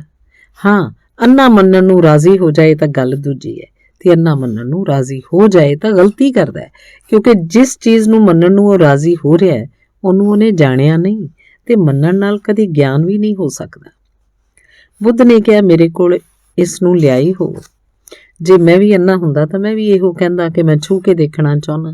ਤੁਸੀਂ ਵੀ ਅੰਨੇ ਹੁੰਦੇ, ਤੁਸੀਂ ਵੀ ਇਹੀ ਕਹਿੰਦੇ। ਮੇਰੇ ਕੋਲ ਲਿਆਉਣ ਦੀ ਜ਼ਰੂਰਤ ਨਹੀਂ। ਇਸ ਨੂੰ ਕਿਸੇ ਵਿਚਾਰਕ ਦੇ ਕੋਲ ਨਾ ਲੈ ਜਾਓ, ਇਹਨੂੰ ਕਿਸੇ ਵੈਦ ਕੋਲ ਲੈ ਜਾਓ। ਇਸ ਨੂੰ ਉਪਦੇਸ਼ ਦੀ ਜ਼ਰੂਰਤ ਨਹੀਂ ਹੈ, ਇਹਨੂੰ ਇਲਾਜ ਦੀ ਜ਼ਰੂਰਤ ਹੈ। ਇਹਦੀ ਅੱਖ ਠੀਕ ਹੋਣੀ ਚਾਹੀਦੀ ਹੈ। ਇੱਕ ਹੀ ਉਪਾਅ ਹੈ ਰੌਸ਼ਨੀ ਨੂੰ ਜਾਣਨ ਦਾ, ਉਹ ਹੈ ਅੱਖ। ਅੱਖ ਦੀ ਜਗ੍ਹਾ ਵਿਸ਼ਵਾਸ ਕੰਮ ਨਹੀਂ ਕਰ ਸਕਦਾ। ਤੇ ਜੇ ਕੋਈ ਮੰਨ ਵੀ ਲਏ ਅੰਨਾ ਤਾਂ ਕੀ ਫਰਕ ਪੈਂਦਾ ਹੈ? ਮੰਨਣ ਨਾਲ ਕੀ ਦਿਖਾਈ ਦੇਣਾ ਸ਼ੁਰੂ ਹੋ ਜਾਏਗਾ? ਮੰਨਣ ਨਾਲ ਅੱਖ ਖੁੱਲ ਜਾਏਗੀ। ਮੰਨਣ ਨਾਲ ਰੌਸ਼ਨੀ ਦਾ ਅਨੁਭਵ ਹੋ ਜਾਏਗਾ। ਮੰਨਣ ਨਾਲ ਕੁਝ ਵੀ ਨਹੀਂ ਹੋਏਗਾ। ਮੰਨਣ ਨਾਲ ਸਿਰਫ ਇੱਕ ਗੱਲ ਸਾਬਤ ਹੋਏਗੀ ਕਿ ਅੰਨਾ ਆਦਮੀ ਅੰਨਾ ਰਹਿੰਦੇ ਹੋਏ ਸਮਝਣ ਲੱਗੇਗਾ ਕਿ ਮੈਂ ਰੌਸ਼ਨੀ ਨੂੰ ਜਾਣਦਾ ਹਾਂ, ਜੋ ਕਿ ਬਹੁਤ ਖਤਰਨਾਕ ਹੈ। ਉਹ ਮਿੱਤਰ ਉਹਨੂੰ ਕਿਸੇ ਵੈਦ ਕੋਲ ਲੈ ਗਏ। ਸਬੱਬ ਨਾਲ ਉਹਦੀ ਅੱਖ ਤੇ ਜਾਲਾ ਸੀ। ਉਹ 6 ਮਹੀਨੇ 'ਚ ਦਵਾਈ ਨਾਲ ਹਟ ਗਿਆ। ਉਹ ਆਦਮੀ ਨੱਚਦਾ ਹੋਇਆ ਸਾਰੇ ਪਿੰਡ 'ਚ ਘੁੰਮਿਆ ਤੇ ਇੱਕ ਘਰ ਜਾ ਕੇ ਬੂਹਾ ਖੜਕਾਇਆ ਤੇ ਕਿਹਾ ਕਿ ਰੌਸ਼ਨੀ ਹੈ। ਉਹ ਬੁੱਧ ਦੇ ਕੋਲ ਵੀ ਆਇਆ, ਉਹਨਾਂ ਦੇ ਪੈਰ ਫੜ ਲਏ ਤੇ ਰੋਣ ਲੱਗਿਆ ਤੇ ਕਹਿਣ ਲੱਗਾ, ਰੌਸ਼ਨੀ ਹੈ। ਲੇਕਿਨ ਬੁੱਧ ਨੇ ਕਿਹਾ, ਛੁਆ ਕੇ ਵਿਖਾਓ। ਉਹ ਆਦਮੀ ਕਹਿਣ ਲੱਗਾ, ਰੌਸ਼ਨੀ ਨੂੰ ਵੀ ਕਿਤੇ ਛੁਆਇਆ ਜਾ ਸਕਦਾ ਹੈ। ਬੁੱਧ ਨੇ ਕਿਹਾ, ਮੈਂ ਉਹਦਾ ਸਵਾਦ ਲੈ ਕੇ ਦੇਖ ਲਵਾਂ। ਉਹ ਆਦਮੀ ਕਹਿਣ ਲੱਗਾ, ਮੇਰੇ ਨਾਲ ਮਜ਼ਾਕ ਨਾ ਕਰੋ। ਉਹ ਅੰਨੇ ਆਦਮੀ ਦੀਆਂ ਦਲੀਲਾਂ ਸਨ। ਹੁਣ ਮੇਰੀ ਅੱਖ ਖੁੱਲ ਗਈ। ਹੁਣ ਮੈਂ ਜਾਣਦਾ ਹਾਂ ਉਹ ਦਲੀਲਾਂ ਗਲਤ ਸਨ, ਲੇਕਿਨ ਉਹ ਮੇਰੇ ਅੰਨੇਪਨ ਦਾ ਕਸੂਰ ਸੀ, ਮੇਰਾ ਕਸੂਰ ਨਹੀਂ ਸੀ। ਤੇ ਜੇ ਮੈਂ ਮੰਨ ਲੈਂਦਾ ਤਾਂ ਉਹ ਮੰਨਣਾ ਵੀ ਝੂਠ ਹੁੰਦਾ, ਕਿਉਂਕਿ ਜੋ ਮੈਂ ਅੱਜ ਜਾਣਿਆ ਇਸ ਦੀ ਕਲਪਨਾ ਵੀ ਨਹੀਂ ਕਰ ਸਕਦਾ ਸੀ। ਇਨਕਨਸੀਵੇਬਲ। ਅੰਨੇ ਆਦਮੀ ਲਈ ਰੌਸ਼ਨੀ ਦੀ ਕਲਪਨਾ ਵੀ ਅਸੰਭਵ ਹੈ। ਤੁਸੀਂ ਤਾਂ ਕਹਿੰਦੇ ਹੋ ਰੌਸ਼ਨੀ ਦੀ। ਜੇ ਤੁਸੀਂ ਜਾਣਦੇ ਹੋ ਤਾਂ ਤੁਹਾਨੂੰ ਪਤਾ ਹੋਏਗਾ ਕਿ ਅੰਨਾ ਆਦਮੀ ਹਨੇਰੇ ਦੀ ਕਲਪਨਾ ਵੀ ਨਹੀਂ ਕਰ ਸਕਦਾ। ਰੌਸ਼ਨੀ ਦੀ ਕਲਪਨਾ ਤਾਂ ਬਹੁਤ ਦੂਰ ਹੈ। ਅੰਨੇ ਆਦਮੀ ਨੂੰ ਹਨੇਰੇ ਦਾ ਵੀ ਪਤਾ ਨਹੀਂ ਹੁੰਦਾ, ਕਿਉਂਕਿ ਹਨੇਰੇ ਦੇ ਪਤੇ ਲਈ ਵੀ ਅੱਖ ਚਾਹੀਦੀ ਹੈ। ਹਨੇਰਾ ਵੀ ਅੱਖ ਨੂੰ ਦਿਖਾਈ ਦਿੰਦਾ, ਜੇ ਅੱਖ ਨਾ ਹੋਵੇ ਤਾਂ ਹਨੇਰਾ ਵੀ ਦਿਖਾਈ ਨਹੀਂ ਦਿੰਦਾ। ਤੁਸੀਂ ਸੁਣਿਆ ਹੋਏਗਾ, ਸੋਚਿਆ ਹੋਏਗਾ ਕਿ ਅੰਨੇ ਨੂੰ ਰੌਸ਼ਨੀ ਦਿਖਾਈ ਨਹੀਂ ਦਿੰਦੀ, ਤਾਂ ਤੁਸੀਂ ਗਲਤੀ ਵਿੱਚ ਹੋ। ਅੰਨੇ ਨੂੰ ਹਨੇਰਾ ਵੀ ਦਿਖਾਈ ਨਹੀਂ ਦਿੰਦਾ, ਕਿਉਂਕਿ ਹਨੇਰਾ ਵੀ ਅੱਖ ਦਾ ਹੀ ਅਨੁਭਵ ਹੈ। ਹਨੇਰਾ ਵੀ ਰੌਸ਼ਨੀ ਦੇ ਨਾ ਹੋਣ ਦਾ ਅਨੁਭਵ ਹੈ, ਉਹ ਵੀ ਅੱਖ ਨੂੰ ਹੀ ਹੁੰਦਾ। ਅੰਨਾ ਆਦਮੀ ਹਨੇਰੇ ਦੀ ਕਲਪਨਾ ਵੀ ਨਹੀਂ ਕਰ ਸਕਦਾ, ਤਾਂ ਅਸੀਂ ਰੌਸ਼ਨੀ ਦੀ ਕਲਪਨਾ ਉਹਨੂੰ ਕਿਵੇਂ ਕਰਵਾ ਸਕਦੇ ਹਾਂ? ਲੇਕਿਨ ਅਸੀਂ ਸਾਰੇ ਲੋਕ ਜੀਵਨ ਦੇ ਸੰਬੰਧ 'ਚ ਵਿਸ਼ਵਾਸਾਂ ਨੂੰ ਫੜੀ ਬੈਠੇ ਹਾਂ। ਇਹ ਵਿਸ਼ਵਾਸ ਖਤਰਨਾਕ ਹਨ। ਵਿਸ਼ਵਾਸ ਨੂੰ ਜਾਣ ਦਿਓ, ਵਿਚਾਰ ਨੂੰ ਆਉਣ ਦਿਓ। ਲੇਕਿਨ ਇਹਦਾ ਇਹ ਮਤਲਬ ਨਹੀਂ ਕਿ ਵਿਚਾਰ ਕਰਨ ਨਾਲ ਸੱਚ ਦਾ ਪਤਾ ਲੱਗ ਜਾਏਗਾ। ਨਹੀਂ, ਵਿਚਾਰ ਦਾ ਪ੍ਰਯੋਗ ਨੈਗੇਟਿਵ ਹੈ, ਨਕਾਰਾਤਮਕ। ਵਿਚਾਰ ਕਰਨ ਨਾਲ ਕੀ ਅਸੱਚ ਹੈ ਇਹ ਪਤਾ ਲੱਗ ਜਾਏਗਾ। ਵਿਚਾਰ ਕਰਨ ਨਾਲ ਕੀ ਸੱਚ ਨਹੀਂ ਹੈ ਇਹ ਪਤਾ ਲੱਗ ਜਾਏਗਾ। ਵਿਚਾਰ ਕਰਨ ਨਾਲ ਇਹ ਪਤਾ ਲੱਗ ਜਾਏਗਾ ਕਿ ਇਹ ਸੱਚ ਨਹੀਂ ਹੈ, ਇਹ ਸੱਚ ਨਹੀਂ ਹੈ। ਜਿਵੇਂ ਉਪਨਿਸ਼ਦ ਕਹਿੰਦੇ ਹਨ, ਨੇਤੀ ਨੇਤੀ, not this, not that। ਵਿਚਾਰ ਕਰਨ ਨਾਲ ਇਹ ਪਤਾ ਲੱਗ ਜਾਏਗਾ ਇਹ ਵੀ ਸੱਚ ਨਹੀਂ ਹੈ, ਇਹ ਵੀ ਸੱਚ ਨਹੀਂ ਹੈ। ਲੇਕਿਨ ਵਿਚਾਰ ਕਰਨ ਨਾਲ ਸੱਚ ਕੀ ਹੈ ਇਹ ਕਦੀ ਪਤਾ ਨਹੀਂ ਲੱਗ ਸਕੇਗਾ। ਇੱਕ ਘੜੀ ਆਏਗੀ ਕਿ ਕੀ ਅਸੱਚ ਹੈ ਇਹ ਪਤਾ ਲੱਗ ਜਾਏਗਾ ਤੇ ਵਿਚਾਰ ਥੱਕ ਜਾਏਗਾ, ਹਾਰ ਜਾਏਗਾ। ਖੋਜ ਕੇ ਤੇ ਸੱਚ ਦਾ ਪਤਾ ਨਹੀਂ ਲੱਗੇਗਾ। ਤੇ ਜਦ ਅੰਤਿਮ ਸਥਿਤੀ 'ਚ ਵਿਚਾਰ ਵੀ ਢਹਿ ਜਾਂਦਾ ਹੈ, ਤਦ ਜੋ ਜਾਗਰਿਤ ਹੁੰਦਾ ਉਹਦਾ ਨਾਮ ਵਿਵੇਕ ਹੈ। ਉਸ ਵਿਵੇਕ ਨੂੰ ਸੱਚ ਦਾ ਅਨੁਭਵ ਹੁੰਦਾ ਹੈ। ਵਿਚਾਰ ਹੈ ਪ੍ਰਕਿਰਿਆ, ਵਿਚਾਰ ਹੈ ਮਾਰਗ ਜੋ ਵਿਵੇਕ ਤੱਕ ਪਹੁੰਚਾ ਦਿੰਦਾ ਹੈ, ਤੇ ਵਿਵੇਕ ਹੈ ਉਹ ਦਰਵਾਜ਼ਾ ਜਿੱਥੋਂ ਸੱਚ ਦਾ ਅਨੁਭਵ ਹੁੰਦਾ ਹੈ। ਤਾਂ ਜੋ ਮੈਂ ਕੱਲ ਤੁਹਾਨੂੰ ਕਿਹਾ, ਵਿਚਾਰ ਕਰਨਾ ਜ਼ਰੂਰੀ ਹੈ, ਵਿਸ਼ਵਾਸ ਤੇ ਰੁਕ ਜਾਣਾ ਜ਼ਰੂਰੀ ਨਹੀਂ ਹੈ। ਸਮਾਜ ਵਿੱਚ ਕ੍ਰਾਂਤੀ ਕਰਨੀ ਹੋਵੇ ਜਾਂ ਵਿਅਕਤੀ ਵਿੱਚ, ਸਭ ਵਿੱਚ ਕ੍ਰਾਂਤੀ ਕਰਨੀ ਹੋਵੇ ਜਾਂ ਖੁਦ ਵਿੱਚ, ਕ੍ਰਾਂਤੀ ਦਾ ਸੂਰਤ ਇੱਕ ਹੀ ਹੈ। ਕੋਈ ਚਾਹੇ ਤਾਂ ਇੱਕ ਗਲਾਸ ਭਰੇ ਪਾਣੀ ਨੂੰ ਭਾਫ਼ ਬਣਾਏ, ਜਾਂ ਕੋਈ ਚਾਹੇ ਤਾਂ ਪੂਰੇ ਸਮੁੰਦਰ ਨੂੰ ਭਾਫ਼ ਬਣਾਏ, ਲੇਕਿਨ ਪਾਣੀ ਨੂੰ ਭਾਫ਼ ਬਣਾਉਣ ਦਾ ਸੂਤਰ ਇੱਕ ਹੈ। ਕਿੰਨੇ ਪਾਣੀ ਨੂੰ ਤੁਸੀਂ ਭਾਪ ਬਣਾਉਂਦੇ ਹੋ, ਇਹ ਸਵਾਲ ਨਹੀਂ ਹੈ। ਇੱਕ ਵਿਅਕਤੀ ਦੀ ਜ਼ਿੰਦਗੀ 'ਚ ਕ੍ਰਾਂਤੀ ਲਿਆਉਣੀ ਹੋਵੇ ਜਾਂ ਪੂਰੇ ਸਮਾਜ ਦੀ ਜ਼ਿੰਦਗੀ 'ਚ ਕ੍ਰਾਂਤੀ ਲਿਆਉਣੀ ਹੋਵੇ ਤਾਂ ਸੂਤਰ ਇੱਕ ਹੈ, ਵਿਸ਼ਵਾਸ ਤੇ ਟਿਕਿਆ ਹੋਇਆ। ਸਮਾਜ ਕਦੀ ਕ੍ਰਾਂਤੀਕਾਰੀ ਨਹੀਂ ਹੁੰਦਾ, ਵਿਸ਼ਵਾਸ ਤੇ ਟਿਕਿਆ ਹੋਇਆ ਵਿਅਕਤੀ ਕਦੀ ਕ੍ਰਾਂਤੀਕਾਰੀ ਨਹੀਂ ਹੁੰਦਾ। ਵਿਚਾਰ ਦੀ ਅਗਨੀ ਵਿੱਚੋਂ ਲੰਘਣਾ ਜ਼ਰੂਰੀ ਹੈ, ਲੇਕਿਨ ਨਿਰੇ ਵਿਚਾਰ ਨਾਲ ਹੀ ਕਦੀ ਕੋਈ ਸੱਚ ਤੱਕ ਨਹੀਂ ਪਹੁੰਚ ਜਾਂਦਾ। ਇੱਕ ਘੜੀ ਆਉਂਦੀ ਹੈ ਕਿ ਵਿਚਾਰ ਦੀ ਪੌੜੀ ਚੜ੍ਹਨੀ ਪੈਂਦੀ ਹੈ ਤੇ ਇੱਕ ਘੜੀ ਆਉਂਦੀ ਹੈ ਕਿ ਵਿਚਾਰ ਦੀ ਪੌੜੀ ਛੱਡ ਦੇਣੀ ਪੈਂਦੀ ਹੈ। ਜਿਸ ਦਿਨ ਵਿਚਾਰ ਵੀ ਛੁੱਟ ਜਾਂਦਾ ਹੈ, ਉਸ ਦਿਨ ਜੋ ਬਾਕੀ ਰਹਿ ਜਾਂਦਾ ਹੈ ਉਹਦਾ ਨਾਮ ਹੈ ਵਿਵੇਕ, ਉਹਦਾ ਨਾਮ ਹੈ ਬੁੱਧੀ, ਉਹਦਾ ਨਾਮ ਹੈ ਧਿਆਨ, ਉਹਦਾ ਨਾਮ ਹੈ ਸਮਾਧੀ। ਉੱਥੇ ਅਸੀਂ ਜਾਣਦੇ ਹਾਂ ਜੋ ਹੈ, ਤੇ ਜੋ ਹੈ ਉਹਨੂੰ ਜਾਣ ਲੈਣਾ ਇੱਕ ਕ੍ਰਾਂਤੀ 'ਚੋਂ ਗੁਜ਼ਰ ਜਾਣਾ। ਇਸ ਲਈ ਮੈਂ ਕੱਲ ਤੁਹਾਨੂੰ ਕਿਹਾ ਸੀ, ਵਿਸ਼ਵਾਸ ਨੂੰ ਜਾਣ ਦਿਓ, ਵਿਚਾਰ ਨੂੰ ਆਉਣ ਦਿਓ। ਤੇ ਵਿਚਾਰ ਕਦੋਂ ਆਉਂਦਾ ਹੈ? ਵਿਚਾਰ ਤਦ ਆਉਂਦਾ ਹੈ ਜਦ ਅਸੀਂ ਸੰਦੇਹ ਕਰਨ ਦੀ ਹਿੰਮਤ ਕਰਦੇ ਹਾਂ। ਸੰਦੇਹ ਕਰਨ ਦੀ ਹਿੰਮਤ ਵਿਚਾਰ ਦੀ ਜਾਨ ਹੈ। ਉਹ ਆਦਮੀ ਵਿਚਾਰ ਕਰ ਸਕਦਾ ਹੈ ਜੋ ਸੰਦੇਹ ਕਰ ਸਕਦਾ ਹੈ। ਲੇਕਿਨ ਸਾਨੂੰ ਤਾਂ ਹਜ਼ਾਰਾਂ ਸਾਲਾਂ ਤੋਂ ਸਿਖਾਇਆ ਗਿਆ ਹੈ ਸੰਦੇਹ ਨਾ ਕਰਨਾ। ਸੰਦੇਹ ਕਰਨਾ ਹੀ ਨਹੀਂ, ਸੰਦੇਹ ਕਰਨਾ ਗਲਤ ਹੈ। ਅੱਖ ਬੰਦ ਕਰਕੇ ਮੰਨ ਲੈਣ ਦੀ ਸਿੱਖਿਆ ਦਿੱਤੀ ਗਈ ਹੈ ਸਾਨੂੰ, ਤੇ ਇਸੇ ਲਈ ਵਿਚਾਰ ਪੈਦਾ ਨਹੀਂ ਹੁੰਦਾ। ਸੰਦੇਹ ਬਹੁਤ ਅਜੀਬ ਹੈ। ਸੰਦੇਹ ਕਿਸੇ ਵੀ ਵਿਚਾਰਸ਼ੀਲ ਆਦਮੀ ਦਾ ਟੀਚਾ ਹੈ, ਤੇ ਜੋ ਆਦਮੀ ਸੰਦੇਹ ਨਹੀਂ ਕਰ ਸਕਦਾ ਉਹ ਆਦਮੀ ਧਾਰਮਿਕ ਵੀ ਨਹੀਂ ਹੈ। ਹੁਣ ਤੱਕ ਇਹੋ ਕਿਹਾ ਗਿਆ ਹੈ ਕਿ ਵਿਸ਼ਵਾਸ ਕਰਨ ਵਾਲਾ ਧਾਰਮਿਕ ਹੈ, ਤੇ ਬਹੁਤ ਹੈਰਾਨੀ ਦੀ ਗੱਲ ਹੈ ਕਿ ਸੰਦੇਹ ਕਰਨ ਵਾਲਾ ਇੱਕ ਦਿਨ ਸੱਚ ਤੱਕ ਪਹੁੰਚ ਜਾਏਗਾ। ਵਿਸ਼ਵਾਸ ਕਰਨ ਵਾਲਾ ਕਦੀ ਸੱਚ ਤੱਕ ਨਹੀਂ ਪਹੁੰਚਦਾ, ਕਿਉਂਕਿ ਵਿਸ਼ਵਾਸ ਦਾ ਮਤਲਬ ਹੈ ਕਿ ਅਸੀਂ ਯਾਤਰਾ ਬੰਦ ਕਰ ਦਿੱਤੀ। ਵਿਸ਼ਵਾਸ ਦਾ ਮਤਲਬ ਕੀ ਹੁੰਦਾ ਹੈ? ਵਿਸ਼ਵਾਸ ਦਾ ਮਤਲਬ ਹੁੰਦਾ ਹੈ ਕਿ ਅਸੀਂ ਮੰਨ ਲਿਆ, ਯਾਤਰਾ ਖਤਮ ਹੋ ਗਈ। ਜੋ ਨਹੀਂ ਮੰਨਦਾ ਉਹਦੀ ਯਾਤਰਾ ਜਾਰੀ ਰਹਿੰਦੀ ਹੈ। ਉਹ ਕਹਿੰਦਾ ਇਹ ਨਹੀਂ, ਇਹ ਨਹੀਂ, ਅਜੇ ਹੋਰ ਅੱਗੇ ਮੈਂ ਖੋਜਾਂਗਾ ਤੇ ਅੱਗੇ ਜਾਵਾਂਗਾ। ਇੱਕ ਪਿੰਡ 'ਚ ਇੱਕ ਫਕੀਰ ਠਹਿਰਿਆ ਹੋਇਆ ਸੀ। ਉਸ ਪਿੰਡ ਦੇ ਲੋਕਾਂ ਨੇ ਆ ਕੇ ਉਸ ਫਕੀਰ ਨੂੰ ਕਿਹਾ ਕਿ ਚਲੋ ਤੇ ਸਾਨੂੰ ਈਸ਼ਵਰ ਬਾਰੇ ਕੁਝ ਸਮਝਾਓ। ਉਸ ਫਕੀਰ ਨੇ ਕਿਹਾ, ਈਸ਼ਵਰ ਬਾਰੇ ਕਦੇ ਕਿਸੇ ਨੇ ਕੁਝ ਵੀ ਨਹੀਂ ਸਮਝਾਇਆ, ਮੈਂ ਕੀ ਸਮਝਾਵਾਂਗਾ, ਮੈਨੂੰ ਛੱਡ ਦਿਓ, ਮਾਫ ਕਰ ਦਿਓ। ਫਿਰ ਵੀ ਉਹ ਪਿੰਡ ਦੇ ਲੋਕ ਨਾ ਮੰਨੇ ਤਾਂ ਫਕੀਰ ਉਹਨਾਂ ਦੇ ਪਿੰਡ ਦੀ ਮਸਜਿਦ 'ਚ ਗਿਆ। ਮਸਜਿਦ ਵਿੱਚ ਲੋਕ ਇਕੱਠੇ ਹੋਏ ਸਨ, ਪੂਰਾ ਪਿੰਡ ਇਕੱਠਾ ਸੀ। ਉਸ ਫਕੀਰ ਨੇ ਖੜੇ ਹੋ ਕੇ ਮੰਚ ਤੇ ਕਿਹਾ ਕਿ ਮੈਂ ਪਹਿਲੇ ਕੁਝ ਕਹਿਣ ਤੇ ਇਹ ਪੁੱਛ ਲੈਣਾ ਚਾਹੁੰਦਾ, ਈਸ਼ਵਰ ਹੈ? ਤੁਸੀਂ ਮੰਨਦੇ ਹੋ? ਤੁਸੀਂ ਜਾਣਦੇ ਹੋ ਕਿ ਈਸ਼ਵਰ ਹੈ? ਤਾਂ ਹੱਥ ਖੜੇ ਕਰੋ। ਉਸ ਮਸਜਿਦ ਦੇ ਸਾਰੇ ਲੋਕਾਂ ਨੇ ਹੱਥ ਖੜੇ ਕਰ ਦਿੱਤੇ। ਉਸ ਫਕੀਰ ਨੇ ਕਿਹਾ, ਗੱਲ ਖਤਮ ਹੋ ਗਈ। ਜਦੋਂ ਤੁਸੀਂ ਜਾਣਦੇ ਹੀ ਹੋ ਤਾਂ ਹੁਣ ਮੈਨੂੰ ਕੁਝ ਕਹਿਣ ਦੀ ਲੋੜ ਹੀ ਨਹੀਂ, ਤੇ ਈਸ਼ਵਰ ਨੂੰ ਜਾਣਨ ਤੋਂ ਅੱਗੇ ਤਾਂ ਕੁਝ ਵੀ ਜਾਣਨਾ ਬਾਕੀ ਰਹਿ ਨਹੀਂ ਜਾਂਦਾ। ਇਸ ਲਈ ਹੁਣ ਮੈਂ ਕੀ ਕਹਾਂ? ਕੋਈ ਵੀ ਨਹੀਂ ਜਾਣਦਾ ਸੀ। ਹੱਥ ਝੂਠੇ ਖੜੇ ਸਨ। ਸਾਡੇ ਸਾਰਿਆਂ ਦੇ ਹੱਥ ਵੀ ਝੂਠੇ ਖੜੇ ਹੁੰਦੇ ਹਨ, ਲੇਕਿਨ ਸਾਨੂੰ ਪਤਾ ਹੀ ਨਹੀਂ ਕਿ ਧਰਮ ਦੇ ਨਾਮ ਉੱਤੇ ਕਿੰਨਾ ਝੂਠ ਚੱਲਦਾ ਹੈ। ਤੇ ਜੋ ਆਦਮੀ ਧਰਮ ਦੇ ਨਾਮ ਤੇ ਵੀ ਝੂਠ ਉੱਤੇ ਹੱਥ ਖੜੇ ਕਰਦਾ, ਉਹ ਜ਼ਿੰਦਗੀ ਵਿੱਚ ਕਿਵੇਂ ਸੱਚਾ ਹੋ ਸਕਦਾ ਹੈ? ਜਦੋਂ ਕੋਈ ਸਾਡੇ ਕੋਲੋਂ ਪੁੱਛਦਾ ਈਸ਼ਵਰ ਹੈ ਤੇ ਅਸੀਂ ਕਹਿੰਦੇ ਹਾਂ ਹੈ, ਤੇ ਅਸੀਂ ਕਦੀ ਸੋਚਿਆ ਕਿ ਅਸੀਂ ਬਿਨਾਂ ਜਾਣੇ ਹਾਮੀ ਭਰ ਰਹੇ ਹਾਂ ਤੇ ਹਾਂ ਇਹ ਝੂਠ ਹੈ। ਤੇ ਜਦੋਂ ਇਹ ਬੁਨਿਆਦੀ ਹਾਂ ਝੂਠ ਹੈ ਤੇ ਸਾਡੀ ਹੋਰ ਧਾਰਮਿਕ ਜ਼ਿੰਦਗੀ ਸਾਰੀ ਦੀ ਸਾਰੀ ਝੂਠ ਹੋ ਜਾਏਗੀ। ਇਸ ਲਈ ਮੰਦਰ ਜਾਣ ਵਾਲਿਆਂ ਦੀ, ਤੀਰਥ ਯਾਤਰਾ ਕਰਨ ਵਾਲਿਆਂ ਦੀ ਸਾਰੀ ਜ਼ਿੰਦਗੀ ਸਰਾਸਰ ਝੂਠ ਹੁੰਦੀ ਹੈ, ਕਿਉਂਕਿ ਬੁਨਿਆਦੀ ਆਧਾਰ, ਫਾਊਂਡੇਸ਼ਨ ਝੂਠ ਹੁੰਦਾ ਹੈ। ਉਹਨਾਂ ਨੇ ਉਸ ਚੀਜ਼ ਉੱਤੇ ਹਾਮੀ ਭਰ ਦਿੱਤੀ ਜਿਹਨੂੰ ਨਹੀਂ ਜਾਣਦੇ। ਉਹਨਾਂ ਨੇ ਬਿਨਾਂ ਖੋਜੇ, ਬਿਨਾਂ ਸੋਚੇ, ਬਿਨਾਂ ਜਾਣੇ, ਬਿਨਾਂ ਪਛਾਣੇ ਹਾਮੀ ਭਰ ਦਿੱਤੀ ਹੈ। ਉਸ ਫਕੀਰ ਨੇ ਕਿਹਾ, ਗੱਲ ਖਤਮ ਹੋ ਗਈ। ਹੁਣ ਕੁਝ ਕਹਿਣ ਨੂੰ ਹੈ ਵੀ ਨਹੀਂ ਸੀ। ਪਿੰਡ ਵਾਲਿਆਂ ਨੇ ਹੱਥ ਖੜੇ ਕਰ ਦਿੱਤੇ ਸਨ। ਉਹਨਾਂ ਨੇ ਕਿਹਾ, ਕੋਈ ਫਿਕਰ ਨਹੀਂ। ਅਗਲੇ ਐਤਵਾਰ ਨੂੰ ਫਿਰ ਉਹਨਾਂ ਨੇ ਜਾ ਕੇ ਪ੍ਰਾਰਥਨਾ ਕੀਤੀ ਕਿ ਚਲੋ ਮਸਜਿਦ ਵਿੱਚ। ਉਸ ਫਕੀਰ ਨੇ ਕਿਹਾ, ਲੇਕਿਨ ਮੈਂ ਗਿਆ ਸੀ ਪਿਛਲੀ ਵਾਰ ਤੇ ਸਾਰੇ ਲੋਕ ਉੱਥੇ ਈਸ਼ਵਰ ਨੂੰ ਜਾਣਦੇ ਹਨ। ਮੇਰੀ ਕੋਈ ਉੱਥੇ ਲੋੜ ਨਹੀਂ ਹੈ। ਜਿੱਥੇ ਸਾਰੇ ਗਿਆਨੀ ਹੋਣ ਉੱਥੇ ਗਿਆਨ ਦੀ ਕੋਈ ਲੋੜ ਨਹੀਂ ਰਹਿ ਜਾਂਦੀ। ਇਸ ਦੇਸ਼ 'ਚ ਅਜਿਹਾ ਹੀ ਹੋਇਆ ਹੈ। ਇੱਥੇ ਸਾਰੇ ਗਿਆਨੀ ਹਨ, ਇਸ ਲਈ ਗਿਆਨ ਦੀ ਕੋਈ ਲੋੜ ਨਹੀਂ ਰਹਿ ਗਈ। ਇਸ ਲਈ ਗਿਆਨ ਰੁਕ ਗਿਆ, ਗਿਆਨ ਅੱਗੇ ਨਾ ਵਧਿਆ। ਜਦੋਂ ਸਭ ਗਿਆਨੀ ਹੋਣ ਤਾਂ ਗਿਆਨ ਅੱਗੇ ਕਿਵੇਂ ਵਧੇਗਾ? ਜਿਨ੍ਹਾਂ ਨੂੰ ਇਸ ਗੱਲ ਦੀ ਸੋਝੀ ਹੈ ਕਿ ਅਸੀਂ ਅਗਿਆਨੀ ਹਾਂ, ਉਹ ਗਿਆਨ ਨੂੰ ਅੱਗੇ ਵਧਾਉਂਦੇ ਹਨ ਕਿਉਂਕਿ ਉਹ ਖੋਜ ਕਰਦੇ ਹਨ, ਤੇ ਜਿਨ੍ਹਾਂ ਨੂੰ ਇਹ ਪਤਾ ਲੱਗ ਗਿਆ ਕਿ ਅਸੀਂ ਜਾਣਦੇ ਹਾਂ, ਉਹਨਾਂ ਦੀ ਖੋਜ ਬੰਦ ਹੋ ਗਈ। ਹਿੰਦੁਸਤਾਨ ਕੋਈ 3000 ਸਾਲ ਤੋਂ ਰੁਕਿਆ ਹੋਇਆ ਹੈ।